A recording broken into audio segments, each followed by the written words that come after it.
इसके जो essential milestones जो हैं वो ज़्यादा तो नहीं, लेकिन थोड़े मेरी बड़ी बेटी के हिसाब से वो डिले हो रहे थे। बिल्कुल ही लगा कि उनकी दुनिया जैसे ख़त्म हो गई, और रोना-धोना, उनके माँ-बाप, उनके दूसरे रिश्तेदार, फ्रेंड्स सारे घर पे आ गए, और बिल्कुल ही जैसे मातम जैसा माहौल हो गया घर के अंदर। तुम इसको मारती-पीटती क्यों नहीं?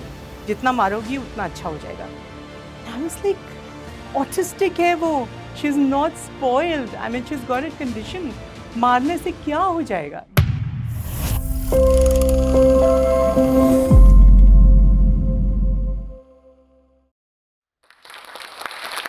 हेलो, कैसे हैं आप सब? मेरा नाम है संगीता बहादुर।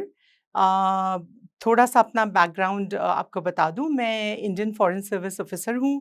अभी करीब साढ़े 3 साल पहले मैं सर्विस से रिटायर हो गई। बाकी जो मेरी ज़िंदगी है, जो मैं हूँ, उसके अलावा एक आइडेंटिटी मेरी और है, वो है the mother of an autistic child. बड़ी वाली तो मेरी बच्ची जो थी, वो बहुत ही ब्राइट, बहुत sharp, very intelligent, very beautiful, मतलब मैं माँ हूँ इसलिए नहीं बोल रही हूँ, एक्चुअली वो है।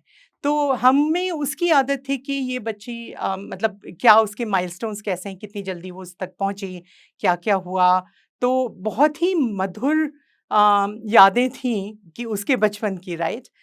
और फिर मैं एक और बेबी चाहती थी। मुझे था कि नहीं-नहीं, मुझे 2 चाहिए कम से कम, क्योंकि एक बच्चा मुझे हमेशा लगता था कि इकलौता बच्चा ज़्यादा स्पॉइल हो जाता है, फिर उसका कोई माँ-बाप के बाद वो कौन उसकी फैमिली में रहेगा, तो ये मेरा बहुत वो था, शौक था कि एक और हो। Finally 5 years after my first daughter was born, I got pregnant again. फिर वो जब पैदा हुई, again she was a caesarean baby because my first one was also a caesarean baby, और ये पैदा हुई मेक्सिको में, उस समय हम वहाँ पोस्टेड थे। Very good care, prenatal, postnatal सब कुछ। I had a whole team of doctors looking after me, क्योंकि being a senior diplomat at that time, बहुत ध्यान रखा वहाँ के जो लोकल हॉस्पिटल्स थे जहाँ भी मैं जाती थी। तो ये सब तो ठीक चला, और फिर मेरे पेरेंट्स इन लॉ वगैरह भी आए थे फॉर हर बर्थ, एंड सबने फिर उसके पैदा होने के बाद भी उसका भी ख़्याल रखा, मेरा भी ख़्याल रखा। I used to get along very well with my in-laws, तो इसलिए कभी कोई प्रॉब्लम नहीं हुई। पर 3 महीने के बाद वो लोग चले गए, और फिर मेरे ऊपर ही आ गया। लेकिन जैसे-जैसे वो बड़ी होती जा रही थी, तो मुझे लगने लगा कि कुछ तो बिल्कुल ठीक नहीं है, 100% नहीं है। ये मुझे ज़रूर दिख रहा था कि इसके जो एसेंशियल माइलस्टोन्स जो हैं, वो ज़्यादा तो नहीं, लेकिन थोड़े मेरी बड़ी बेटी के हिसाब से वो डिले हो रहे थे। अब जैसे अगर मेरी बड़ी बेटी जो थी, वो उसने 5 महीने की उम्र में क्रॉल करना शुरू कर दिया, तो इसने 7 महीने में किया। चलना उसने by the time she was about 11 months old, वो सारे बड़ी वाली मेरी सारे घर में भाग रही थी। बहुत मतलब उसको कोई ऐसी दिक्कत नहीं थी। ये छोटी वाली जो थी, ये करीब सवा साल की हुई तब इसने चलना शुरू किया। और फिर बोलने का भी, जैसे 1.5 साल की उम्र तक मेरी बड़ी बेटी 3 भाषाओं में फ्लुएंट थी, क्योंकि उस समय हम बल्गेरिया में थे, जब वो 5 महीने की थी जब हम वहाँ चले गए थे इंडिया से। तो बल्गेरियन, इंग्लिश और हिंदी बिल्कुल फ्लुएंटली बोलती थी वो। और ये जो थी मेरी 1.5 साल तो क्या 3 साल होने जा रहे थे, और सिर्फ़ ये मम्मा, पापा, दुद्धू, ये 3 चीज़ें बोलती थी, और बाकी बातें इशारे से समझाती थी, या बहुत अपसेट हो जाती थी, या मतलब बॉडी लैंग्वेज से हमें समझना पड़ता था कि इसको क्या दिक्कत हो रही है। तो लग तो गया था मुझे कि कुछ तो प्रॉब्लम है, she is not like my older daughter, लेकिन क्या प्रॉब्लम है एग्ज़ैक्टली ये समझ में नहीं आ रहा था। तो मेक्सिको से हम इंडिया वापस आ गए थे, 3 साल यहाँ रहे। उस बीच में हमने हेड ऑफ़ पीडियाट्रिक्स एम्स में जो थे उस समय उनको दिखाया। तो उन्होंने कुछ और ही बोला, उन्होंने कहा कि इसके तो फीचर्स थोड़े डिस्मॉर्फिक लग रहे हैं। तो इसलिए हो सकता है इसको कोई इसका एक क्रोमोसोम ज़्यादा हो या कम हो। फिर उन्होंने बोला डीएनए टेस्ट कराने के लिए, तो उसमें करीब 14 दिन लगते हैं रिज़ल्ट्स आने में। और उस बीच में मतलब मैं और उसके पापा दोनों ही शॉक में तो थे ही कि ये क्या बोल दिया डॉक्टर ने। लेकिन इसके पापा का जो रिएक्शन था वो बहुत ज़्यादा मैं बोलूँगी इमोशनल बोलूँ या बहुत ही एक्सट्रीम बोलूँ, जो भी बोलूँ, ही वाज़ लाइक बिल्कुल ही लगा कि उनकी दुनिया जैसे ख़त्म हो गई, वो रोना-धोना, वो सारे मतलब अपने उनके उनके माँ-बाप, उनके दूसरे रिश्तेदार, फ्रेंड्स सारे घर पे आ गए और बिल्कुल ही जैसे मातम जैसा माहौल हो गया घर के अंदर। और मैं भी बहुत शॉक में थी, मैं नहीं कहूँगी कि मुझे बहुत अच्छा लग रहा था। लेकिन एक ख़ास लेवल के बाद फिर आपको लगने लगता है कि अगर ये बात सच भी है, तो रोने-धोने से तो इसका कोई सॉल्यूशन नहीं मिलेगा ना। You have to be strong, she is your daughter. तो जैसे भी हो आपको उसको हैंडल तो करना पड़ेगा। तो फिर ये हो गया, जैसे इसके पापा ने कुछ लोगों को बोला कि ये तो कैसी माँ है, देखो रो भी नहीं रही है। और मुझे ये लगता था कि रो के मैं क्या करूँगी, बच्चे को में अगर प्रॉब्लम है तो है। तो अनफॉर्चुनेटली उसका स्ट्रेस भी बहुत ज़्यादा हमारी शादी पे भी पड़ा, जो पहले से भी थोड़ी डगमगा रही थी। और ये जब पता चला, और मज़े की बात ये है कि 14 दिन के बाद जब रिज़ल्ट्स आए तो वो बिल्कुल क्लियर आए। कोई उसमें क्रोमोज़ोनल कोई प्रॉब्लम नहीं था उसमें, सब ठीक था। उसी बीच फिर हमारी इंडिया पोस्टिंग ख़त्म हो गई, हमें ब्रसल्स का जाने का मार्चिंग ऑर्डर्स मिल गए। तो ब्रसल्स गए हम वहाँ, तो उस समय भी ये छोटी थी, करीब she was only about 3 years old. तो हमने सोचा कि अब क्या इसका बच्चे का कुछ शुरुआत करवाएँ नर्सरी में या प्ले स्कूल में या कहीं डालें। तो लेकिन बात कहीं बन नहीं रही थी। 1-2 जगह हमने ट्राई भी किया, पर दे वुड ऑल से कि ये बैठती नहीं है, बात नहीं मानती है, रिएक्ट ज़रा इसका दूसरी तरह से होता है, तो दूसरे बच्चे नहीं हैंडल कर पा रहे। तो शी कुडन्ट गो एनीवेयर। लेकिन उस बीच में फिर हमने वहाँ ब्रसल्स में, imagine it's like one of the most advanced countries in West Europe. वहाँ पे हमने जो पॉसिबल जिस डॉक्टर से दिखा सकते थे, बेस्ट हॉस्पिटल्स में इसको लेके गए। जो-जो उन्होंने टेस्ट कहा, हियरिंग टेस्ट, क्योंकि बोल नहीं रही थी अभी भी ठीक से, 3 साल की हो गई थी, फिर भी सिर्फ़ मम्मा-पापा, दुद्दू बोल रही थी। तो हियरिंग टेस्ट करवाया, उसका स्पीच टेस्ट कराया, उसकी आँखें टेस्ट पता नहीं जो-जो ब्लड टेस्ट कराया। इनफैक्ट ऐसी हालत हो गई थी कि कुछ महीनों के बाद मुझे याद है मैं उसको सिखाने की कोशिश कर रही थी। तो मैंने उसको एक बार पूछा कि अच्छा ये बताओ बेटा तुम कहाँ रहती हो? And she just looks at me and she says hospital में। तो बहुत बुरा भी लगा मुझे, लेकिन एक्चुअली ये सिचुएशन हो गया था कि हफ्तों-हफ्तों वो हॉस्पिटल में थी, अलग-अलग टेस्ट उसके चल रहे थे। At the end of it कुछ नहीं पता चला, उन्होंने हमें कुछ नहीं बताया। और बेसिकली उन्होंने ये बताया कि सब कुछ फिज़िकली ठीक है, पर पता नहीं क्या प्रॉब्लम है। You just have to take it as a condition that needs to be managed. तो ऑटिज़्म का किसी ने नाम भी नहीं लिया। तो अब हम तो डॉक्टर हैं नहीं, हम क्या सोचते, क्या समझते। तो फिर ब्रसल्स की पोस्टिंग हमारी जब ख़त्म हुई, तब तक मेरी फर्स्ट मैरिज भी उसके साथ ही ख़त्म हो गई, एक तरह से सोचिए। तो I came back to to India, he came back a few months later. लेकिन तो फिर अब ये प्रॉब्लम तो वही था कि इसके साथ है क्या, इश्यू क्या है, क्या इलाज करवाएँ, क्या बोलें डॉक्टर को? तो फिर बहुत सारे हॉस्पिटल्स के, डॉक्टर्स के मैंने चक्कर लगाए।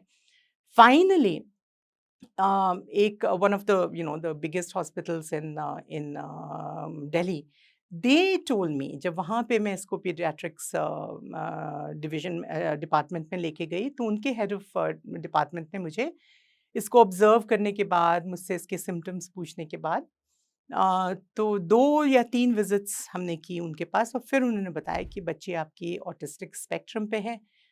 मैंने कहा ये क्या मतलब होता है? फिर उन्होंने मुझे समझाया, रीडिंग मटेरियल दिया, बताया कि ऐसे होता है।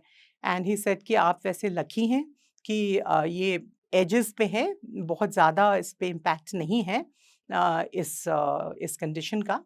तो मैनेज किया जा सकता है, she will need some speech therapy, some general emotional therapy, और आप ये सब कर सकते हैं। बहुत सारे लोग ऐसे आपको मिलते थे जो कि पता नहीं क्या समझते थे ऑटिज़्म क्या, उसको पागलपन से रिलेट करते थे, कैसे भी। कितने सारे लोगों से मेरा और मेरी बड़ी बेटी का झगड़ा होता था, क्योंकि वो इस तरह की बातें करते थे कि ऐसे पागल बच्चे को घर से क्यों निकालते हो? इसको तो एक कमरे में बंद करके रखना चाहिए, इस लायक नहीं है कि इसको किसी पब्लिक प्लेस में लाएँ। मतलब इतनी बुरी-बुरी बातें। और ऑटिज़्म को पागलपन ही वो बोलते थे कि पागल बच्ची है, इस तरह की बातें करते, बहुत हर्ट करता था, बहुत बुरा लगता था। और अगर वो नहीं होता था तो एक और टाइप के लोग होते थे जो कि आएँगे, "अच्छा, आपकी बच्ची को प्रॉब्लम है?" एंड यू आर लाइक, "हाँ, प्रॉब्लम तो है। जन्म से ही है या अभी हुआ है?" तो उससे, "नहीं, जन्म से क्या हुआ? ये कुछ नहीं हुआ, she was born like this, ऐसे इस ये एक कंडीशन होता है ऑटिज़्म, ये इसको वो है।" अच्छा। पता है आपको, मैं जानता हूँ, मेरे गुरुजी हैं, वो रहते हैं चंडीगढ़। आप इस बच्ची को वहाँ लेके चले जाइए, वो अगर इसको भभूत लगा देंगे तो ये ठीक हो जाएगी। या आप फलानी जगह चले, इसको ना पानी में ये मिला के उसमें ये मंत्र पढ़ के आप इसको पिला दीजिए, ये ठीक हो जाएगी। या मैं जानता हूँ या जानती हूँ, एक तेल आता है, ये उस तेल से इसकी मालिश करा दी। And you are like, who the hell are you? आप लोग मतलब, okay, understand you are coming from a good place, लेकिन आप डॉक्टर हो, आपको पता भी नहीं है कि ऑटिज़्म क्या होता है, ये सिंड्रोम क्या होता है, आप क्यों ये सब बकवास कर रहे हो मेरे सामने? जैसे मैं तो, मुझे कोई परवाह ही नहीं मेरी बच्ची की। मैं सबसे ये कहती थी जब शुरू में कि भई हमने सब करके देख लिया, ये तेल लगाने से, भभूत लगाने से कुछ नहीं होता।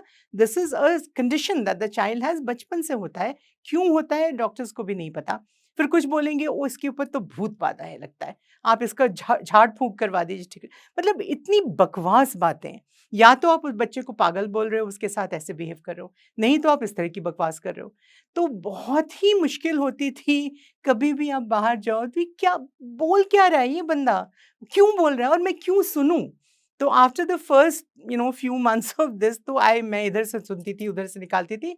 पहले तो झगड़ा कर लेती थी, उसके बाद मैंने सोचा कि बोलने दो, कितने लोगों से मैं झगड़ा करती चलूँ, ध्यान ही नहीं देना, कोई कुछ बोल भी रहा है, भूत बाधा है, भभूत लगा लो, हाँ, हाँ जी, ठीक है, ठीक है, निकल जाओ वहाँ से। तो लेकिन बुरा बहुत लगता था। मैंने इसका एडमिशन करवाया, नाम नहीं लूँगी, एक बहुत ही फ़ेमस, बहुत अच्छा स्कूल है दिल्ली का। मेरी बड़ी बेटी भी वहीं वहीं जा रही थी, तो उनका एक स्पेशल सेक्शन था, स्पेशल नीड्स सेक्शन। वहाँ पे मैंने इसका भी करवा दिया, दोनों बहनें एक साथ जाएँगी, आएँगी। तो करीब 2 महीने तो वो चला, पर उन 2 महीनों में भी कई बार मैं ऑफ़िस में हूँ, किसी काम में बिज़ी हूँ, मीटिंग में हूँ, फ़ोन आएगा, "जी, आपकी बेटी ना भाग रही है क्लास में। आपकी बेटी ना, उसने ऐसे कर दिया, उसने वो पानी माँग रही है बीच में, परमिशन नहीं है बच्चों को।" आई वुड से कि भई आपके पास मैंने छोड़ा है, अगर मुझे ही सब कुछ देखना है तो मैं स्कूल क्यों भेज रही हूँ बच्ची को? फिर भी मैंने कहा चलो कोई बात नहीं, चलेगा। फिर 2 महीने के बाद उसकी प्रिंसिपल ने मुझे बुलाया और बोला कि आपकी बेटी तो बहुत ही अनमैनेजेबल है, क्लास में बैठती नहीं है, शी इज़ हाइपर एक्टिव, वो इधर-उधर घूमती रहती है, दरवाज़े से बाहर निकल जाती है, टीचर की बात नहीं मानती और ऐसे करती है, वैसे करती है, फलाना-ढिमका। तो मैंने कहा, पर आपका ये स्पेशल नीड्स सेक्शन है, that's what you are supposed to do, take care of children with special needs. So she says, no, ये हमारे स्लो लर्नर्स के लिए है। जो कंडीशन है जिन बच्चों का, जैसे ऑटिज्म हो या डाउन सिंड्रोम हो वगैरह वगैरह, उनके लिए नहीं है। तो मैंने कहा, तो आपको पहले बोलना चाहिए था। लेकिन नहीं, हमने पहले सोचा कि हम मैनेज कर लेंगे, लेकिन अब नहीं हो रहा है। तो वी आर सॉरी, आप जब तक आप कोई दूसरा इंतज़ाम नहीं कर सकते, आप इसको यहाँ रहने दीजिए, but we will not be able to handle her long term. तो I was in a shock कि अब सडनली कोई ऐसे बोल दे आपको वहाँ बिठा के। फिर ऊपर से उन्होंने ये ऐड किया कि ऐसे बच्चों के लिए ना साउथ में बहुत सारे हॉस्टल्स होते हैं, आप इसको वहाँ भेज दीजिए, लेट देम हैंडल। तब मुझे लग इतनी ज़ोर से गुस्सा आया कि मैं वहीं खड़ी हो गई और मैंने कहा, आई एम सॉरी, मेरी बच्ची ऐसे स्कूल में 1 मिनट और नहीं रहेगी जिनका ये एटीट्यूड है। वो कचरे का डब्बा नहीं है कि मैंने उसको यहाँ से उठाया और साउथ भेज दिया है, जो भी। बच्ची है मेरी बेटी है, मेरी ज़िम्मेदारी है, आई विल मैनेज। सर नहीं, आप जब तक कुछ और इंतज़ाम करें तो रहने दें। मैंने कहा, नहीं रहने दूँगी, क्योंकि अगर ये एटीट्यूड प्रिंसिपल का है, तो I don't know what the other teachers are doing. तो मैं उसी वक़्त मैंने बच्ची को उठाया, उसको घर ले आई। ले तो आई, लेकिन फिर अब मैं क्या करूँ? कहाँ उसके लिए क्या इंतज़ाम करूँ? उस समय बहुत कम फैसिलिटीज़ थी यहाँ पे, दिल्ली में ही आप सोच लीजिए, बाकी छोटे शहरों में तो शायद अभी भी बहुत कम ही है। लेकिन यहाँ भी बहुत बुरा हाल था। तो मैं बहुत परेशान थी कि बच्ची को घर में बिठा के रखूँ, क्या करूँ? Fortunately for me, Shobhana Narayan नाम है, आप सब जानते होंगे, she is a very famous Kathak dancer as well, and she was in the audit and account service. Senior to me by several years, लेकिन वो मेरी कोर्स में थी वहाँ पे। तो मैंने उनसे ऐसे ही मेंशन किया कि मैं बहुत परेशान हूँ, क्या करूँ बच्चे का? एंड शी सेड तुमने पहले क्यों नहीं बताया? मैं तो I am on the board of directors of Tamanna. Tamanna शायद आप लोगों ने में से कुछ लोगों ने सुना होगा। It's a special needs school इन दिल्ली। उस समय इकलौता हुआ करता था और कोई इसके जैसा था नहीं। और उन्होंने कहा कि मैं उनसे बात करती हूँ, वहाँ बच्चे का एडमिशन करा दो, they will take care of her. तो मुझे तो जैसे जिसको कहते हैं ना अमृत की बूंदें मिल गई। तो उन्होंने फिर वहाँ पे एडमिशन भी करा दिया। Within 2 weeks my child was going there. वहाँ प्रॉब्लम बस यही था कि that was not specifically for autistic kids. तो वहाँ पे दूसरे सिंड्रोम्स जिन बच्चों को होते हैं वो भी आते थे। फिज़िकल जिनको इश्यूज़ होते थे, जैसे चलने में दिक्कत है या दिख नहीं रहा या सुनाई नहीं देता, ये सब भी बच्चे आते थे। और इसकी वजह से मैं तो समझ सकती हूँ कि इतने सारे बच्चों के लिए अलग-अलग प्रोविज़न्स तो वो कैसे करेंगे? तो एक स्टैंडर्ड उनका ऑपरेटिंग सिस्टम था, जिसके हिसाब से वो सारे बच्चों से डील करते थे। उनको जो भी चाहिए, थेरेपी चाहिए उनको या उनको जो भी एक्टिविटीज़ करवाते थे, सभी बच्चों की मोर और लेस एक जैसे होती थी। तो वो भी ठीक था। लेकिन मैंने फिर नोटिस किया कि मेरी जो बच्ची है, वो उसने ना बहुत सारे अम, यू नो अजीब-अजीब से वो बैड बॉडी लैंग्वेज, एक्सप्रेशंस उसने पिकअप शुरू कर दिए। कुछ महीनों के बाद ही मुझे दिखने लगा कि थोड़ा अजीब-सा बिहेव कर रही है, चेहरे शक्लें ऐसी-ऐसी बना रही है। मुझे बहुत इससे ना अजीब-सी फीलिंग हुई, क्योंकि मुझे लगा कि एक तो बेचारी ऐसे ही इसको ये इश्यू है, she is fighting autism which is a very serious thing. ऊपर से अगर ये और ज़बरदस्ती वाली डिसेबिलिटीज़ भी अगर इसको ऐड कर दें, तो आई जस्ट समहाउ मुझे अच्छा नहीं लगा। फिर भी करीब 1 डेढ़ साल और वो वहाँ पे रही। और इस बीच में मैंने आई हैड मैरिड अगेन, जिससे मैंने शादी की। शुरू में तो ही was fine. He tried to make friends with her and all, but आपको पता ही है कि ऑटिस्टिक जो लोग होते हैं, बच्चे छोड़ दीजिए, जो लोग होते हैं वो भी they are very selective.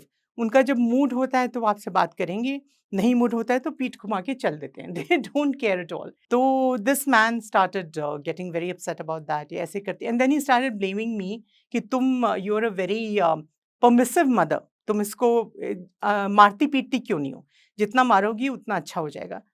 And I was like, autistic है वो, she is not spoiled, I mean she has got a condition, मारने से क्या हो जाएगा? कई बार बहुत अकेला-सा फ़ील होता था, कि मैं ही सब कुछ मैनेज कर रही हूँ, जितने भी ये इश्यूज़ हैं इसके, मेरे अलावा कौन है? दिल्ली में अपनी पोस्टिंग ख़त्म करके फिर मैं लंदन गई, ये मेरे बच्ची मेरे साथ गई। My best friend who also lives in London, she told me कि तुम्हें पता नहीं ये एक्शन फॉर ऑटिज़्म करके एक इंस्टीट्यूट है, that is also supposed to be the national centre for autism. तो माय फ्रेंड टोल्ड मी कि वहाँ तुम ट्राई करो, and one of the senior directors, मैं उनको बहुत अच्छे से जानती हूँ, she is a good friend of mine, तो मैं इंट्रोड्यूस कर देती हूँ। तो that's how it worked out. हम यहाँ वापस आए दिल्ली में, और फिर मैंने उनको अप्रोच किया एंड थैंकफुली फॉर मी हो गया। तो वहाँ गई, बहुत हेल्प हुआ उसका, बिकॉज़ कई सारे behavioural issues they tried to tackle, the way she spoke, the way she interacted, उसमें बहुत फ़र्क पड़ा। और मतलब कई सारी चीज़ें, थोड़ा बेसिक एजुकेशन, ये सारी चीज़ें उन्होंने किया। फिर फाइनली मैं जब रिटायर हो गई, माल्टा से रिटायर हुई अब 3.5 साल पहले, then we came back to India. और फिर मैंने वही एक्शन फॉर ऑटिज़्म से बात की, और क्योंकि उसकी उनकी एलुमनाई रह चुकी थी उनके स्कूल में, एंड आई वाज़ लकी कि जब हम आए तो उनके पास सिर्फ़ 2 प्लेसेस बचे थे उनके वोकेशनल सेंटर में। तो शी गॉट एडमिशन देयर और तब से ये वहीं जा रही है, बहुत कुछ सिखा रहे हैं। वो हैंडीक्राफ्ट्स टाइप की चीज़ें इन लोगों से बनवाते हैं, बहुत सुंदर चीज़ें। डोर हैंगिंग्स हैं, तोरण हैं, टेबल रनर्स हैं, इस तरह की नैपकिन्स हैं, बहुत सारी चीज़ें, ज्वेलरी एंड ऑल दैट। तो एक तो मैं आप सबसे अपील करना चाहूँगी, उनको ऑर्डर्स मिलते रहते हैं कॉर्पोरेट सेक्टर से। कई लोग जो घरों में अपनी शादियों के टाइम भी गेस्ट को देने के लिए और इस तरह की चीज़ों के लिए वो इन लोगों से ऑर्डर करते हैं, बट इट ऑलवेज़ हेल्प्स कि जितने दूसरे लोग मदद कर सकें, आप एक बल्क में अगर ऑर्डर प्लेस करें दिवाली के लिए, होली के लिए, न्यू ईयर के लिए, तो बहुत ही हेल्प होता है इन बच्चों का। हर ऑटिस्टिक या स्पेशल नीड्स कोई भी बच्चा हो, उसके पेरेंट्स के दिमाग में हमेशा ये चलता है मेरे बाद क्या? You know because you are so scared कि अभी तो हम हैं, हम देखभाल कर रहे हैं, सब उसकी नीड्स का केयर कर रहे हैं, वो खुश रहे, हेल्दी रहे, हम सब उसके लिए इंतज़ाम कर रहे हैं। लेकिन हम नहीं रहेंगे तो कौन करेगा? तो उसके लिए आपको प्लानिंग तो करनी होगी। अम, मैं लकी हूँ इस मामले में कि मेरी जो बड़ी बेटी है बहुत रिस्पॉन्सिबल है, बहुत ज़िम्मेदार है, बहुत प्यार भी करती है अपनी सिस्टर को। तो मुझे ये चिंता नहीं है कि मैं जब नहीं रहूँगी तो कहीं ये बेचारी सड़कों पे तो नहीं भटकेगी। मुझे पता है वो ऐसा नहीं होने देगी। और जो भी financial provisions, I am not a super rich person, लेकिन जो भी मैं और इसके पापा कर पा रहे हैं इसके लिए, वी आर मेकिंग श्योर कि there is enough financial resources available to our older daughter, कि उसके ऊपर बहुत ज़्यादा बर्डन ना पड़े। तो आखिरी मैसेज मेरा mothers and fathers of autistic children के लिए यही होगा कि जैसे अ, एक बार मुझे याद है कई सालों पहले जब नया-नया मुझे पता चला था कि ऑटिस्टिक है मेरी बच्ची, तो मैं बहुत अपसेट थी, बहुत रो रही थी एक बार। उस बीच में मेरे एक बहुत अच्छे फ्रेंड हैं, वो भी सीनियर सिविल सर्वेंट थे, अब तो रिटायर करके। और उन्होंने मुझे ऐसे रोते देखा और एक बात उन्होंने कही जो मैं आप सबसे कहना चाहूँगी, और उन्होंने कहा कि जस्ट थिंक अबाउट इट, कितने लोगों की इतनी अच्छी किस्मत होती है कि एक इंसान जो ज़िंदगी भर एक बच्चे की तरह प्योर हार्टेड होगा, जिसके मन में कोई छल-कपट नहीं है, जो तुम्हें प्यार करेगा तो दिल से करेगा, और जिसके लिए तुम जो भी छोटी से छोटी बात करोगी या उसके लिए कुछ भी करोगी, that child will appreciate you so much. तो इसलिए अब इसको अपनी तुम बदकिस्मती मत समझो। आप कैसे इंसान बनते हो, वो भी ये बच्चे बहुत इन्फ्लुएंस करते हैं, क्योंकि मैं खुद में चेंजेस देखती हूँ। जैसे मैं इसके होने बर्थ से पहले थी और जैसी मैं अब हूँ, जितना मुझ में एक्सेप्टेंस है, जितना पेशेंस है, और दूसरे इस तरह के बच्चों के लिए, इस तरह के लोगों के लिए जो दिल में मेरे एम्पैथी है, वो पहले नहीं थी। ये देख के इस बच्चे के होने से मुझ में एज़ अ पर्सन बहुत फ़र्क आया है। तो आप लोग भी इसको पॉज़िटिव तरीके से देखने की कोशिश करें। बहुत डिफ़िकल्ट है, आई नो दैट, लेकिन कोशिश करने से क्या नहीं होता, और आप जितना पॉज़िटिव होंगे, वो बच्चा भी आपके लिए उतनी ही पॉज़िटिविटी से रिस्पॉन्ड करेगा। तो मैं यही कहूँगी, इसको आप चेंज नहीं कर सकते, learn to accept it and accept it with grace.